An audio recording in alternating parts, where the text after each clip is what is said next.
विचार रखेंगे और आने वाले प्रणाम करती हूँ। आज हम यहाँ पे स्वर संगम फाउंडेशन की तरफ से आयोजित कवि सम्मेलन और गौरव पोरवाल जी के पुस्तक का अनावरण कर रहे हैं। सभी यहाँ पे उपस्थित है। हमारे लाडले उप महापौर हसमुख गहलोत जी, पोरवाल जी, यहाँ के अध्यक्ष आज के शीतला प्रसाद जी, मयंक गांधी जी, हमारे वार्ड के नगर सेवक मनोज दुबे जी और सभी मंच, प्रणाम करती हूँ सभी को। आज बहुत स्वर संगम फाउंडेशन की तरफ से कवि सम्मेलन एवं लोकार्पण समारोह के अंदर उपस्थित मान्यवर मंच और सम्मान्य सामने जितने भी बैठे हैं स्वर्ण नागरिक और मेरी बहनें माता स्वरूप। स्वर्ण नागरिक मैं इसके लिए कह रहा हूं कि मैं सीनियर सिटीजन या वरिष्ठ नहीं कहता। उसके पीछे कारण ये है कि जिनसे हमें छाया मिलती है, फल मिलता है और ज्ञान मिलता है। क्या बात है। जिनसे हमें छाया मिलती है, फल मिलता है, ज्ञान मिलता है, उन्हें वरिष्ठ कह के और ऊंचा ना करो। वो स्वर्ण है, इसलिए स्वर्ण नागरिक से संबोधित करो। शर्मा जी ने कभी कहा थोड़ा सा ज्ञान होता चलेगा। हालांकि लोग कहते हैं कि अशोक काफी कम बोलते हैं, लेकिन यहाँ पर अगर आज बुद्धिजीवी है, लेखन है और कविकार है, साहित्यकार है, तो कुछ बातें मैं अपनी भी रखना चाहूंगा। और आपके हमारे नेता श्री नरेंद्र मेहता जी यहाँ पर उपस्थित ना हो पाए, तरफ से मेरी तरफ से हमारे परिवार की तरफ से हम क्षमा याचना में मांगता हूँ। छोटा भाई समझ के, बेटा समझ के आप क्षमा करोगे, ये मैं आपसे अपेक्षा रखता हूँ। एक बात एक इंसान बोले और आप सुनो, उसमें मजा नहीं है। दोनों तरफ से चर्चा हो तो अच्छी लगे। और मैं बात इसलिए रखना चाहता हूँ, थोड़ा सा मैं भी योगी हूँ। आखिर में इंसान प्रकृति में मैंने जन्म लिया है, तो थोड़ा सा स्वास्थ्य होना अनिवार्य है। जिस तरीके से मैं आते आते कवि शर्मा जी की बातों से सुन रहा था और उन्होंने कहा था इस दुनिया में न किसी को कुछ मिला है ना ही मिलेगा, यूं ही लपेटे बैठा हूं अपनी बाबा की दुनिया को। मेरा ऐसा मानना है, यहाँ पर आने के बाद जो मुझे आज मिला है शर्मा जी, मेरे जीवन काल में मुझे कभी मिला नहीं था। उसका कारण ये है कि जैसे मयंक जी कह रहे थे, मयंक जी कह रहे थे कि अब मैं थक चुका हूं और थकने का जब बैठता हूं तो मुझे आलस आता है।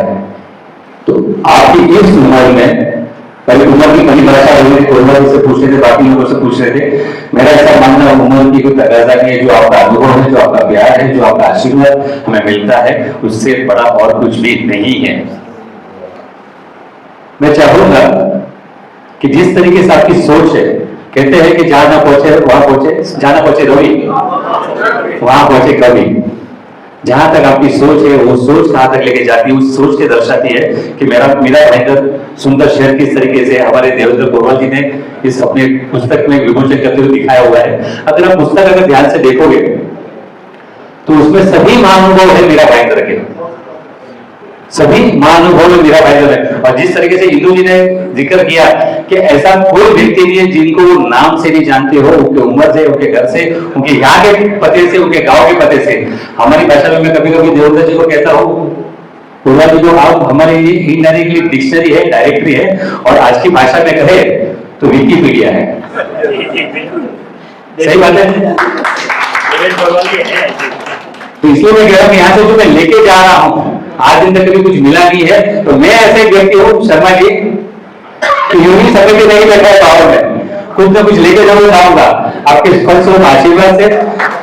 जिस तरीके से मुझे कहा गया कि भविष्य के अंदर आपके अंदर देखते हैं, तो भविष्य में क्या करूंगा मुझे पता नहीं। इतिहास में मैंने जो किया है उसका फल स्वरूप मेरे नेताजी नरेंद्र मेहता जी के द्वारा आज उनकी तरफ से भी और पोरवाल जी की तरफ से भी जो मैं यहाँ पे सम्मानित हो रहा हूँ, और मुझे कुछ किए बगैर ही फल मिल रहा है। देवेंद्र जी का नाम आप सभी जानते हैं, लेकिन काफी लोगों को शायद नहीं पता होगा। हालांकि गुस्ताखी माफ, यहाँ पे बहुत ही कवि और साहित्यकार बैठे हुए, तो देवेंद्र जी का अर्थात ये होता है देवताओं का राजा।